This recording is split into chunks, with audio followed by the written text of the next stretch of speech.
This is the Pacific Ocean, a few hundred miles northeast of Australia.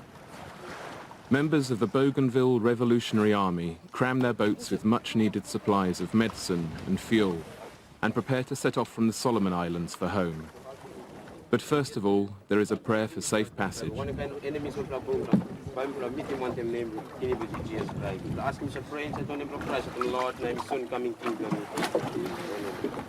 Their prayers, I know, will be needed, because home for these BRA guerrillas is the little-known island of Bougainville, where they're fighting an even lesser-known war of independence with Papua New Guinea.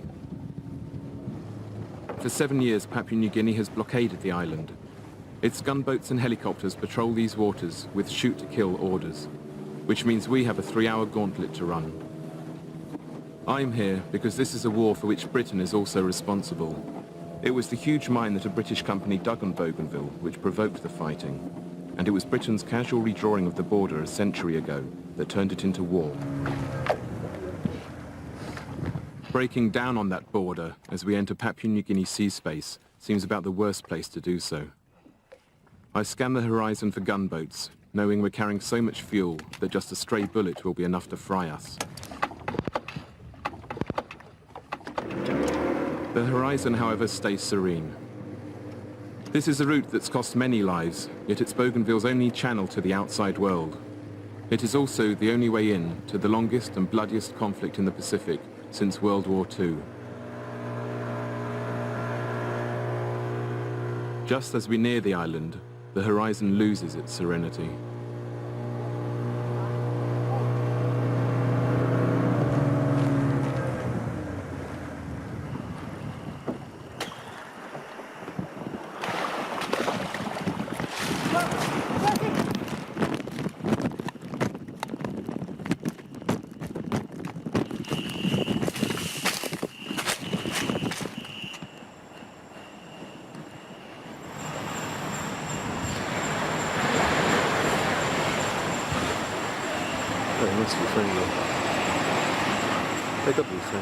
We breathe with relief when it turns out to be another BRA boat.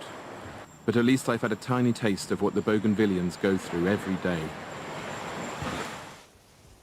This is the story of an unsung people who took on Papua New Guinea, Australia, and the biggest mining company in the world, who started by fighting helicopter gunships with bows and arrows, and have lost 1/10 of their population, and yet who managed to create what may be the world's first true eco-revolution.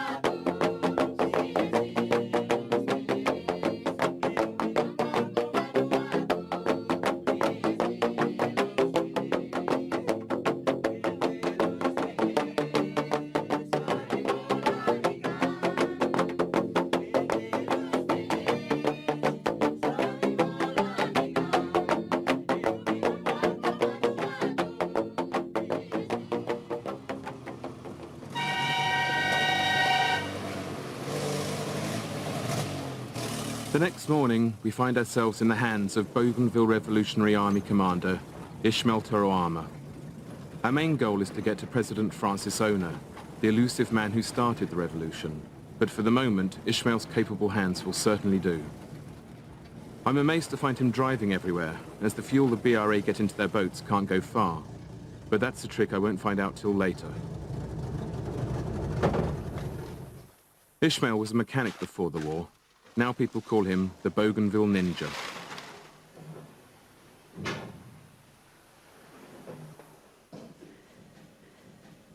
Makes my arms feel good. So I could handle the M60. Miss I use him to plug on. So now so naglaham lo mi time me cut this like in serium stop lo right left hand ya. Nunap hold him to masgan. Tasol. Emi also 1 year tasol now since me kiss him this like incident. Iplas tanablo beach front. La miyo klo sutimol maniet. Na oli tromem tripla M203 grenade. Only launching me come, one plane missing me, number 2 missing me, number 3 missing me, number 4 one come pass lo hand blow me. Hanya only nak chop him. I mean know what use, I mean useless. That's all. Just because me play believe lo one something me play lo fight long him, and me help him me play. I don't want to go. We're the first people ever to film Ishmael and his men, yet I don't get the feeling he really trusts us. His way of getting closer is a kind of baptism of fire, if gentler than those he gives both Papua New Guinea's soldiers and the men he's training on this patrol.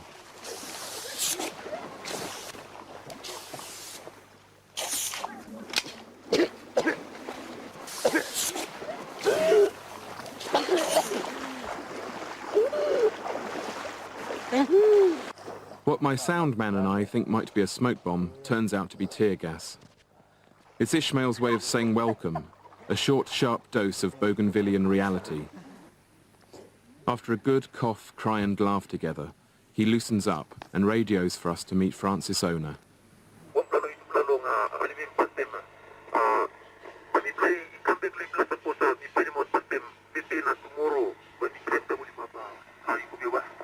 Yeah, Rocha, make him good lolo ta work. So Francis initiative in starting the war, and I just got up behind it. Every part of the island has got minerals in it, and Francis saw that these things would bring change and change about to spoil the environment and the future generation.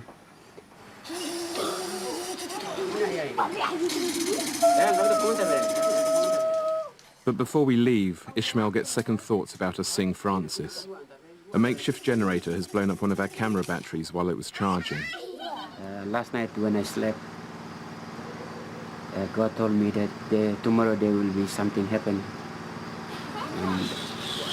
And all of a sudden the battery blew up. I made up my mind to tell you that you will not go to Francis Ona.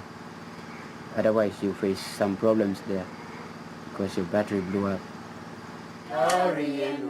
It's another glimpse of the strange grip that God and superstition hold over Bougainville. Since the boat trip in, I'm no longer inclined to laugh at superstition, but I explain that if TV crews read all the things that go wrong as bad omens, then the medium would cease to exist.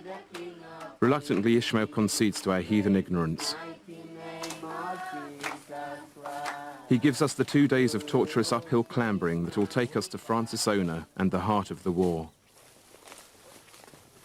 When I'm not gasping for air, I get an idea of why the Bougainvillians have such fierce reverence for the place they call Mekamui, or Sacred Island, and why they could no longer sit by and watch its minerals being plundered.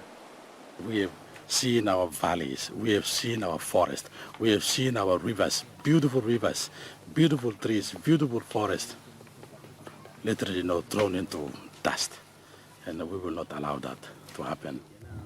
En route to Francis, we come across his vice president, Joseph Kabui, who puts the history of the place into perspective for us. Ever since the French explorer Louis de Bougainville put his name on the map in 1768, the island has gone through an endless game of colonial pass-the-parcel. Geographically, ethnically and culturally, it was always part of the Solomon Islands, but 100 years ago, the imperial powers decided to change all that. The situation that we are in is not only unique for Bougainville. I mean, there are many African countries that the superpowers, merely just carve them out. Put a line right through and say, okay, this part belongs to you, this part belongs to me. A deal was struck between Germany and Britain. Germany saying, okay, I'll give Western Samoa to you, Britain, and Britain said, okay, I'll give Bougainville to you. Germany didn't keep Bougainville long, though, as Australia grabbed it during the First World War. During the Second, Japan snatched the island for a few years before Australia grabbed it back. And in the meantime, it had ended up as part of Papua New Guinea, which got independence in 1975. Bougainville declared independence 2 weeks earlier, not that anyone listened, and it took another 13 years for war to break out.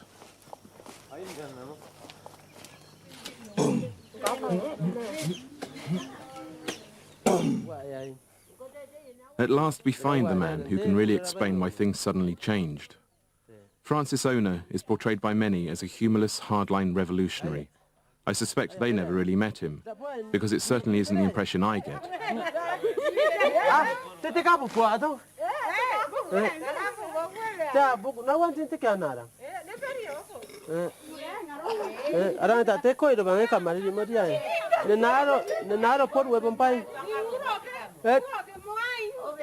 So this is Papua New Guinea's public enemy #1.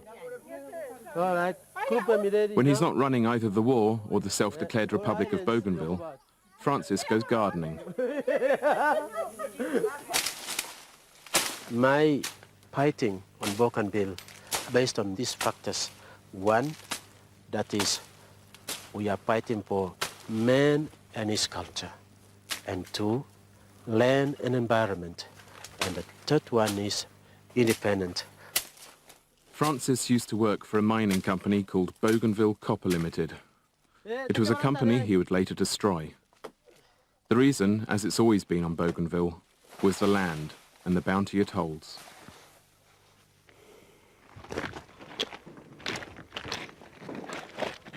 This is a Panguna mine. It's development that has been taken, place starting back in 1960s.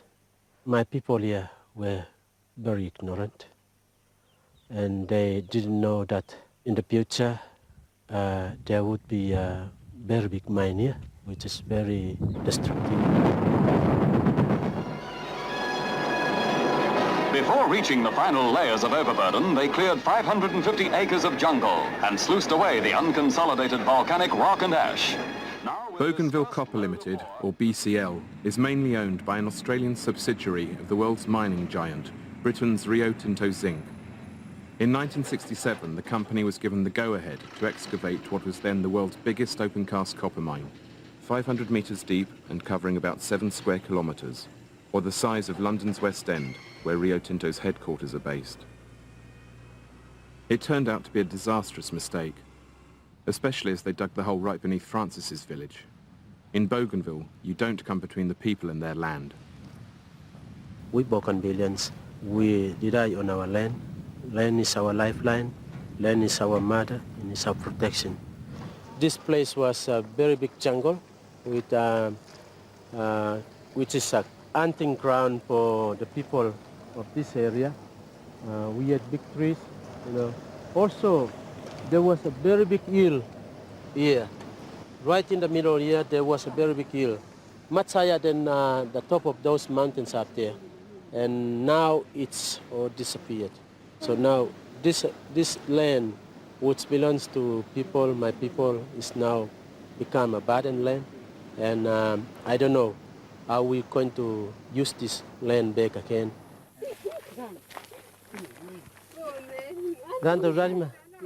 When the locals protested about the huge hole the multinational wanted to dig at the fertile heart of their island, their land was taken by force.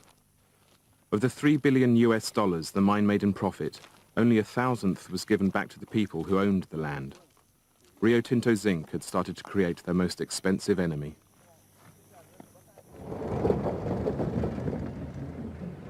In the meantime, the inhabitants were shunted off into makeshift resettlements on desolate ground.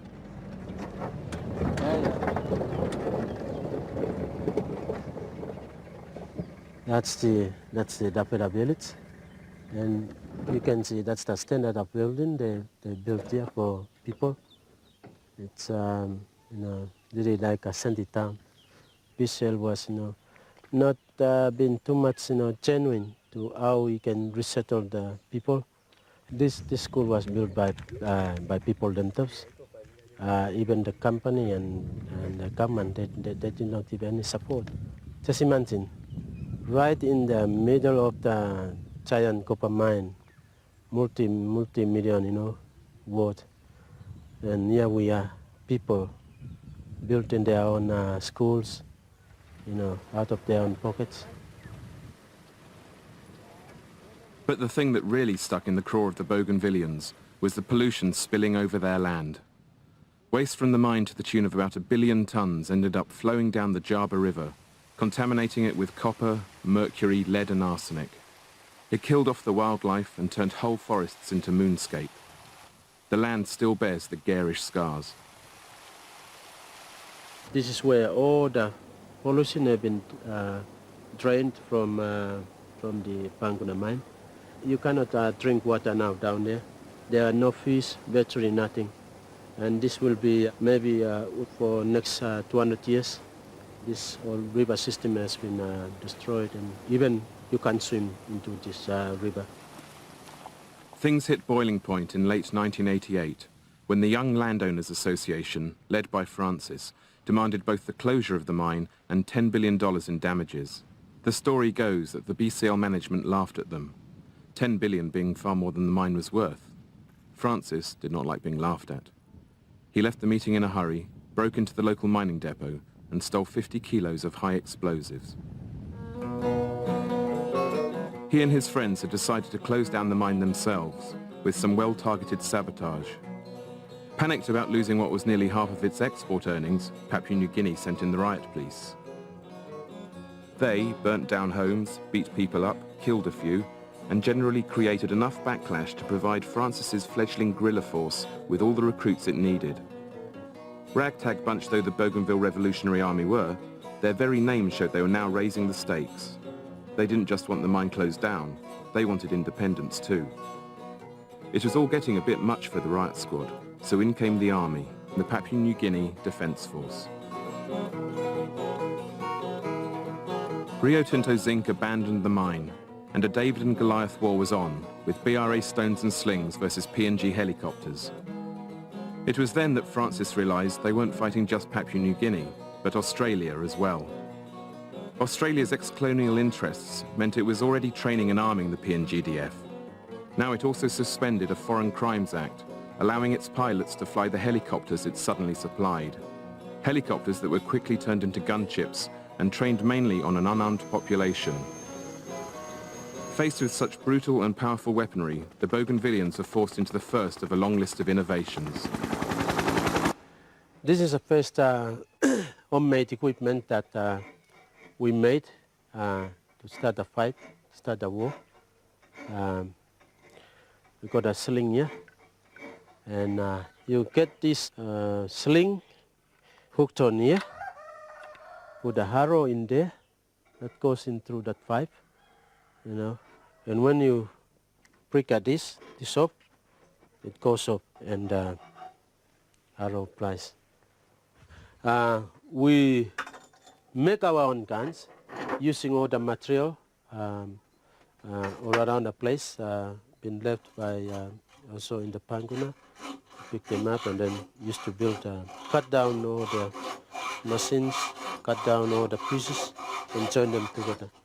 Like this one, all this has been made here, and we double them, made in Mekamui, and it's got a serial number. So if part of the equipment is been destroyed in the field, they can come back and then build their own guns. And this is how we build confidence in the force. So just imagine, with one cylinder weapon, winning a SRR, and from that single SRR, we went on to winning now virtually about 200 to 300 very powerful weapons. This one is resting now, having a holiday or whatever. Resting for good, yeah.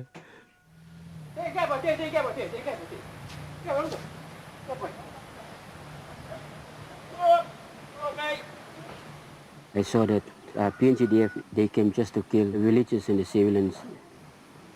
I went out to Panguna and I saw Francis, asked him where are the weapons, and he told me there is no weapon. We will only start with bows and arrows and stones and sticks. I did the training myself, the tactics, the tricks, they're mine, and we made and put everything into action, and we captured 2 high-powered rifles. The boys saw how I fought, and they thought that I was a good leader, so they started following me. So that's how I ended up in holding the position of the BRA.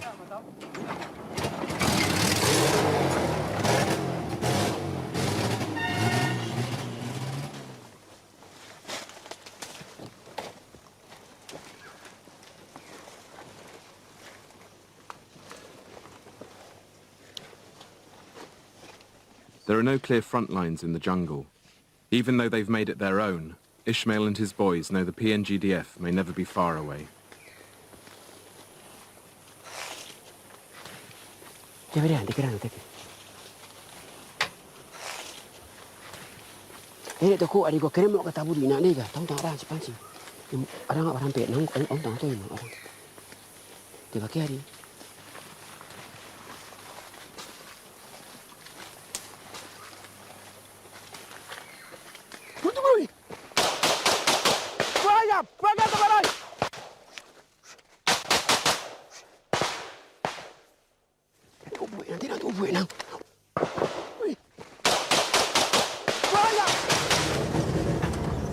That's the place where I usually train my boys, and I usually use live bullets, and sometimes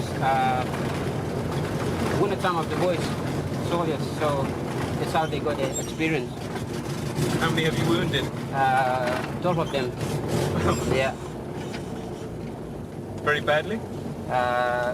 Yeah, one was very badly injured, and the other 11 of them were just a scratch.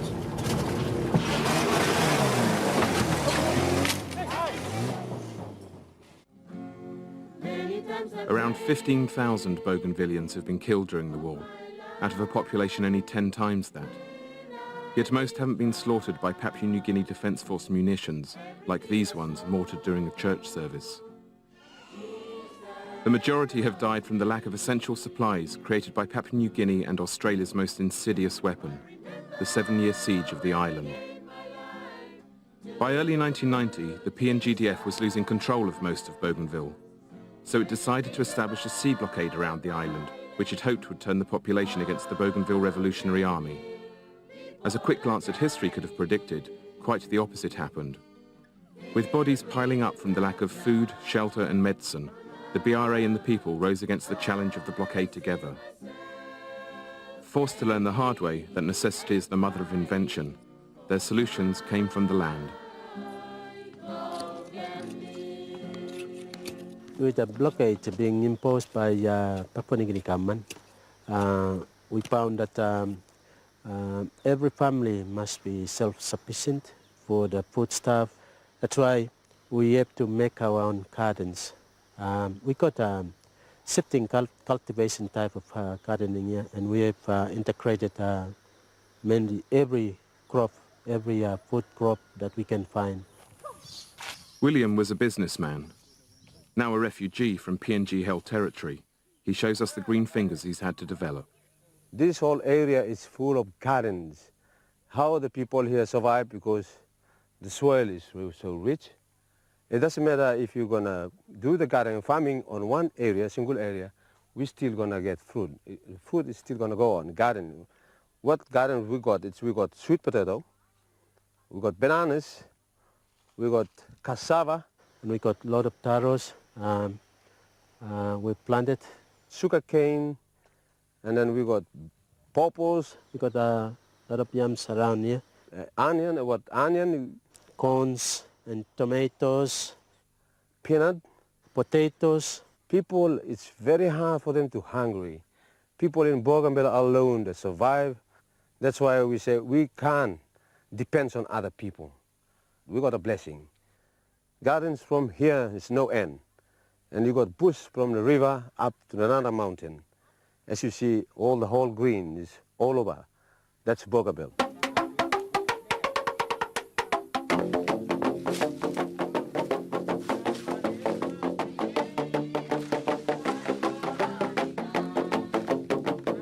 Yet no plant on Bougainville comes close to the importance of the coconut. We know we've been fed and sheltered by it, but then Ishmael shows us what a perfectly packaged life support system it is, and how his people have learned to make use of every part of it.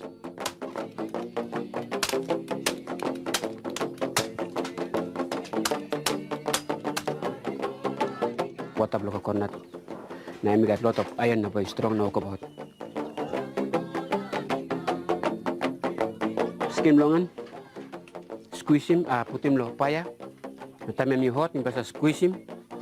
Na suppose you got soa, you na put him low soa. Tap longan, skim longan, dry skim longan. Put him low fire, low cook.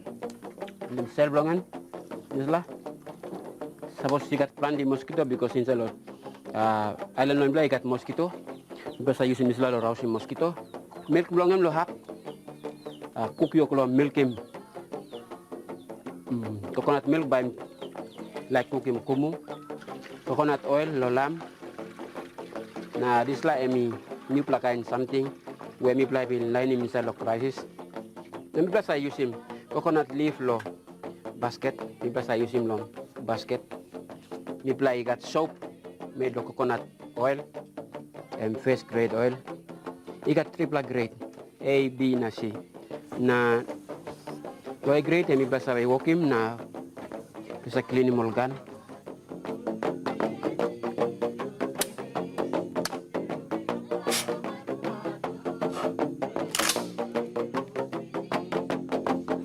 In a war for the environment, it helps to have the environment on your side.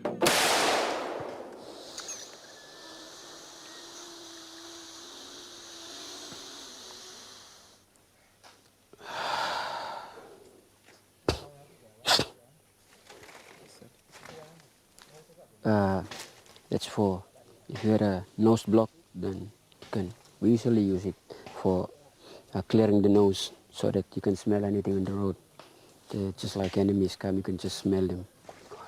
When we found that we didn't have very effective equipment, we developed our own booby traps. And that is made from herbs where we laid on the track where the enemy is moving. And then when they go by it, they started to develop sickness. In one of the booby traps, your testicles, just swollen up, and your penis, just enlarged.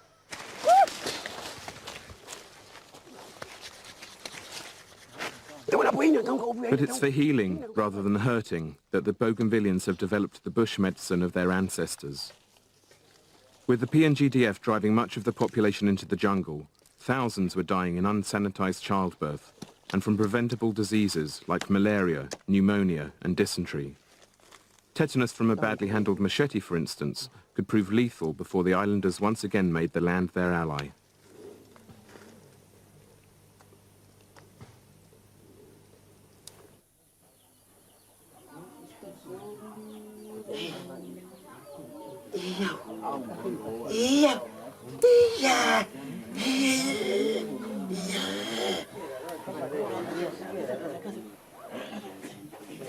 That's a piece of asbestos.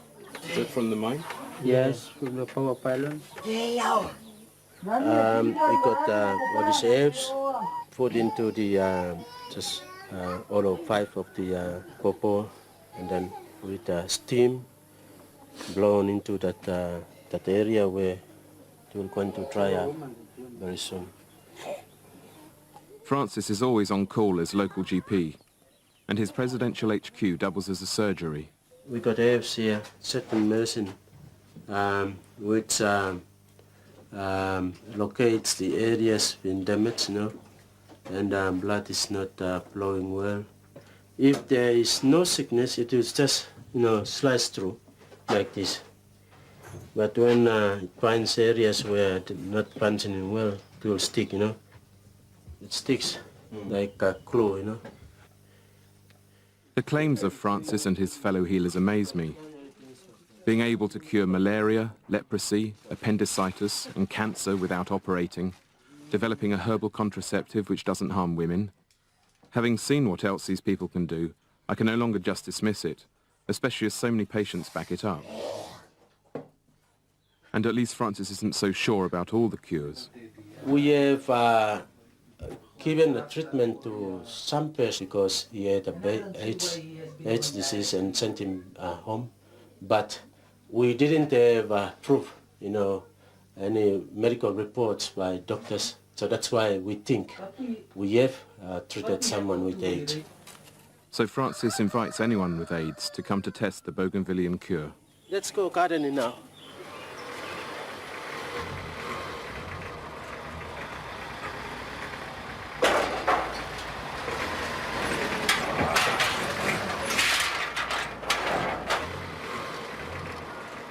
Besides what they get from the land, the islanders have found uses for absolutely anything that Bougainville Copper Limited and its employees left behind. Though in a place where the infrastructure's gone to pot, things constantly require improvised repairs.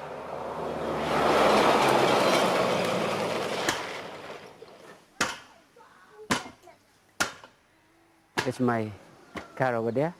It's not actually mine, but when I fought, everything just got into hands. The PNGDF, they came, they shot at me, and just some of the bullet holes. I don't know how it happened, but I was in the hands of the Lord, so I was saved. Along with his truck, his generator, his exercise gym, Ishmael brings anything else he can carry back from successful operations. On a blockaded island, it's the only way to go shopping. Well, that's how. He likes playing with the ball. I took the ball from one operations in Boca. That's part of the victory. I had to go and give it to my kids. Well, that's where we play. That's the music shop, the music station. We teach ourselves how to play. Oh, this is the place. It's really not good, but we like it being here. I like being here. It just reminds me of the simple life. My hand is not really good, but this is the rhythm, and the lead is over there, and that's the keyboards over there. Jesus, we praise your name, 'cause you are the soon coming King.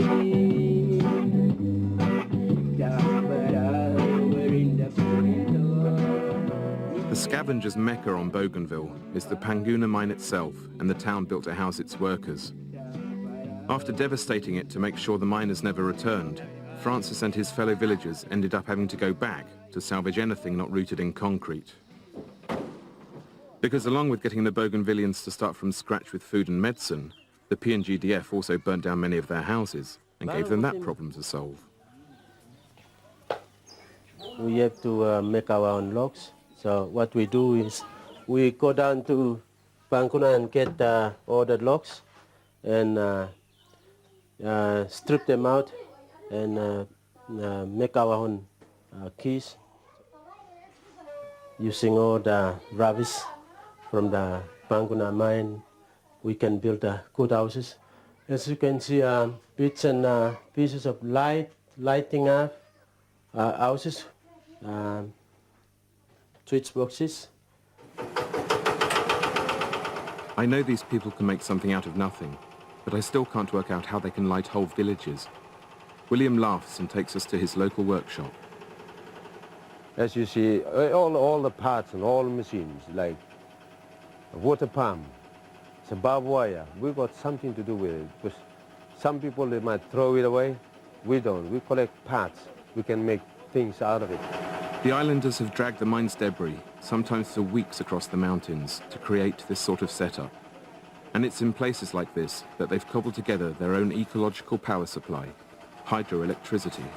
Okay, these are the intakes pipes for the hydro, and from there it goes right down to the generator itself.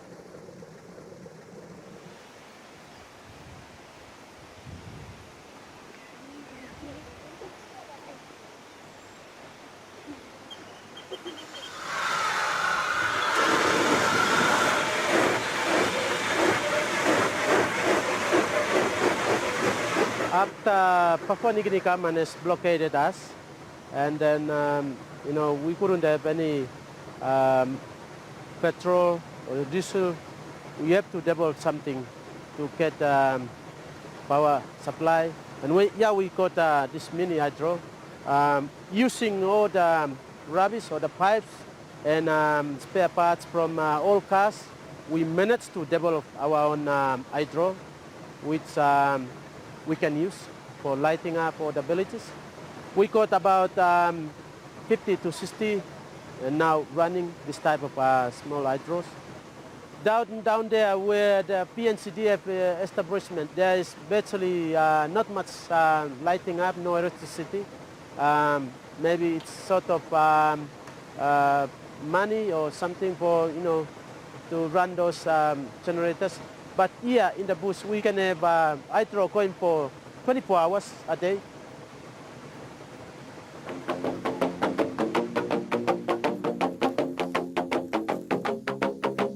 I think with the blockade still on, that would be very nice. Because then we'll be learning more and more and advance into near future so that new things will come, new ideas grow.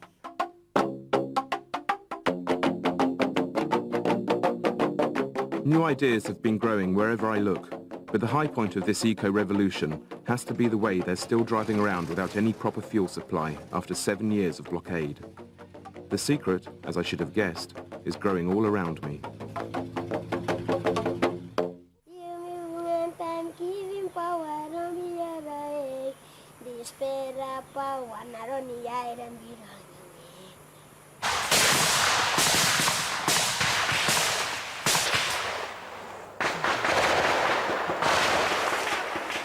Francis once stated that the war against Papua New Guinea could be won in a week. The war against Australia, that'd take a little bit longer. And by 1996, the Bougainville Revolutionary Army was winning. PNG's last big offensive turned into its biggest rout. And when we get to the island, the BRA hold about 80% of the territory.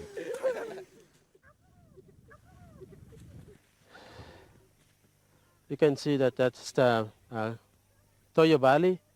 Further down where you can see the last mountain, that's where at last the PNCDF camp is. That's Bolabe. And that's where they end. They don't come any further. The PNGDF don't come any further, not just because they're beaten, but also because they hardly care anymore. In the war for hearts and minds, the BRA were always winning. And when no other country came to Bougainville's aid, the people found support in a different realm. Because the colonial legacy they most embraced was that of the missionaries. I think without Jesus, I wouldn't have come this far. Just because without that superpowers, the Australian government or whoever who has been helping the Papua New Guinea government might have beaten me a long time ago. What were true? O kan maybe you come from a place. What were true? You play on crossfire no kan girauna or something. Jumping go tedi temptation na take arm go ruara di mang. Blongonen.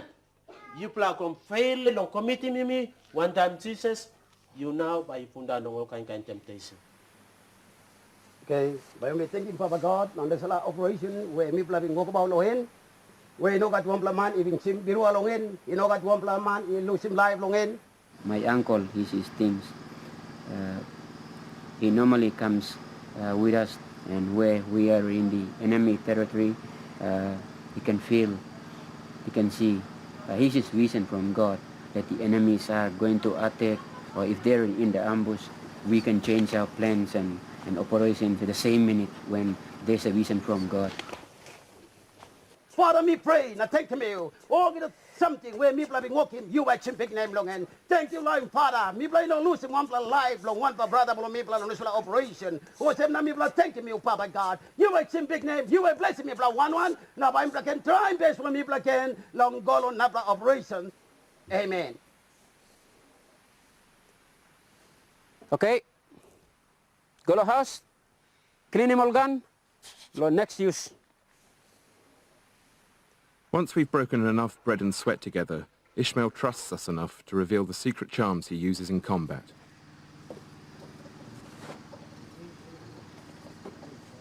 We use it for poisoning the gun.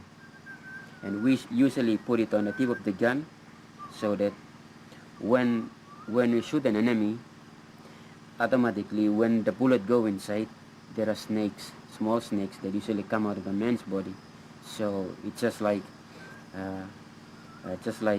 we are poisoning them. But God's power is unlimited. It's just like when you charge a battery into you put into a charging device, then it charges more power. Then that is what I've learned, and I give up hope in using this. Now that Ishmael sees our camera batteries in a more positive way, he lets us in further. I'm not proud to be a fighter. I'm proud because my name's written in the book of life. Yeah, and I'm saved, and that is what I'm proud of. It's just like a miracle that God helped me while I was injured here. When I laid down, the Lord spoke to me and said, "You're only half an inch away from death." So I said, "Yes, I'll choose you, and I'm going to follow you." That's why I really want to be some kind of a man who's preaching the gospel. It's just a miracle that God has saved Bougainville.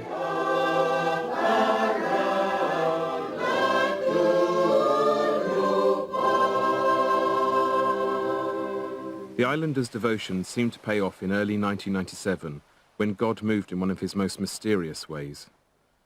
Papua New Guinea basically admitted defeat by hiring mercenaries to do what the PNGDF couldn't. It forked out $36 million to the London-based company Sandline International and presented the BRA with the biggest armed threat it had ever faced. And then, lo and behold, the PNGDF itself came to Bougainville's aid. Humiliated by the very idea of needing foreign troops, and even more angry at the price, the underfunded PNG soldiers rallied huge popular support, arrested the mercenaries, and threw them out. Suppose only when come na only use him all rocket number, atin ba only nap win. That's all. This la equipment only got. A man and me walk him. This la God lo Bougainville em sa toki mi pla also. So mi pla even believe by mi pla win him all modern weapons long all. Because all the time, by no got way or some. Suppose you go, you pass the brick wall by stop, and me must got way out.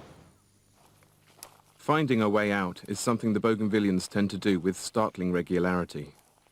And none amazes me more than the way they fuel the transport so crucial to fighting a war. With hundreds of abandoned mine vehicles littering the island, how were the BRA going to run them without diesel? Finally, William shows us.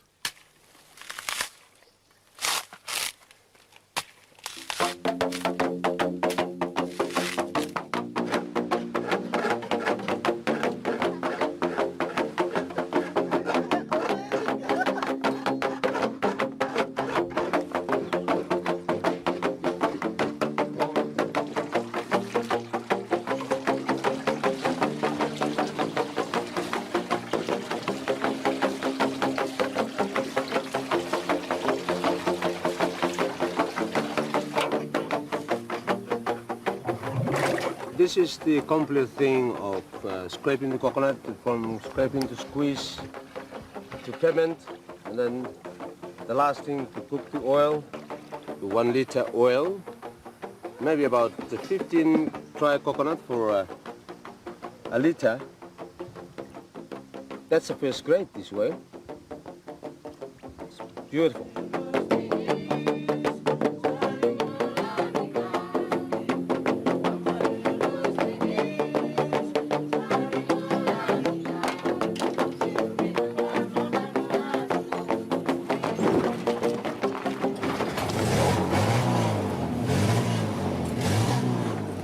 Not only is coconut oil far less polluting than diesel, you also get double the mileage. Ishmael laughs that after the war, they're really going to scare Esso and Shell. Coconut ni kay kamap lo nervous states lo island lo mipa. Suppose coconut inogat sambla hap lo revolution minating by mi play na kamap lo these states.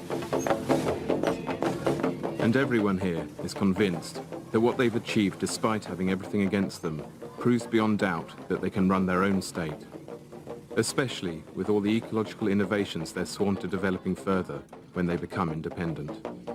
With the closure of the mine, we have been blessed. We have been blessed. We've been blessed to see, abundance of food. We've been blessed with, breathing fresh air. If we win this, certainly it's going to become quite an important precedent.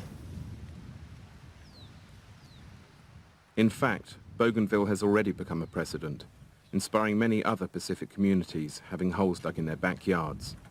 Across the region, resistance to and compensation from ecological devastation has upped considerably. And when, thanks to the mercenary debacle, the news broke of this obscure bunch of islanders beating Papua New Guinea and Australia and Rio Tinto Zinc, suddenly the international community got interested in beginning peace talks in mid-1997.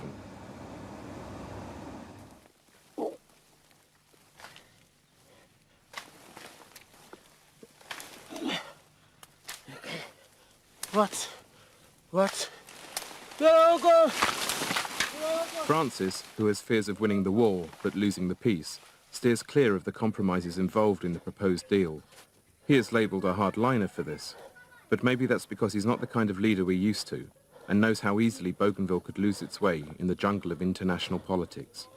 During my high school days, I was appointed to sweep the principal's house. But on one occasion, I found him, was doing my job, was cleaning up the toilet. And I asked him, why could you, the principal, could do such a thing? And what he told me was that the leaders must come down and clean the dirt for his people. And that taught me a very, very big lesson, which I'm looking forward to teach other leaders in all parts of the world, that the leader must clean the boots for his people. The peace process, though, is creating a rift between Francis and one of the prime movers behind it, his Vice President Joseph Kabui. This is it. We will either make it or break it. And because it is now, as I see it, is now a game of survival, of political survival. And there is a clear-cut political tension right now. Change is imminent from the way things are now looking. What do you mean by change, then? Change of political leadership, that is. Our president will be changed. Could be changed sometime soon. And who would be the new president? Well, it's up to people to decide, and up to BRA to decide. So we will wait and see how things will go about. But it will probably be you, will it? Well, if it comes to me, I'm ready and willing. Joseph also has Ishmael's support. But despite their different methods, they and Francis definitely have the same end in mind: independence with a capital I. Without independence, we are looking at more bloodshed. We are looking at more destruction of Bougainville through the means of, the Papua New Guinea government and Australian government, because they got a mining interest. They'll bring back all the multinational companies that destruct all the land, and it's that freedom, it's that peace. Islam mine am not up because am by giving problem lo all future generation lo mipla lo Bougainville. Na mipla ino like this la by come up. No go to lime lo mipla lo behind time all by looking na all by talk sem. All forefathers lo mipla all inobin making mipla by mipla sin down also. All in bagarapi mipla trauma mipla, that's why mipla end up also. Men on this earth, on planet Earth, depend on land, depend on environment. And I wish to ask everyone, every leader of any nation, to take care and take care of the land so that people on this planet Earth can be saved. The future, rather than tales of past woes, is what all the Bougainvillians I've met focus upon. Despite the destruction of their land, 8 years of isolation, untold atrocities, and up to 15,000 deaths, the impression I take home is of a people who don't seem to know the meaning of self-pity, let alone pessimism. Before we leave to run the blockade on our way out, Francis sends us off with one of the songs he writes for his regular communal sing-sings.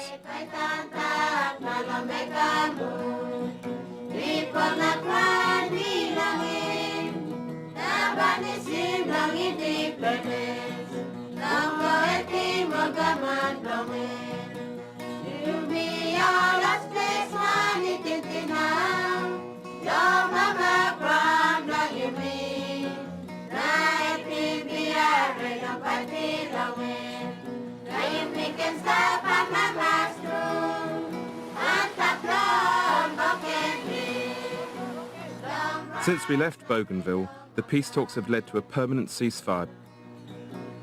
The blockade has been lifted and reconciliation and restoration are taking place. Yet Papua New Guinea is still dodging the central demand of the BRA, a referendum on independence. Things aren't over yet. But whatever happens, when it comes to self-help and ecology, the Bougainvilleans have already given the world many lessons it can learn, if it ever chooses to. So I used to thank Papua New Guinea government for imposing a blockade, because if blockade wasn't imposed on Bougainville, we wouldn't develop this part. Nobody has been trained, but so natural talent that we are developing.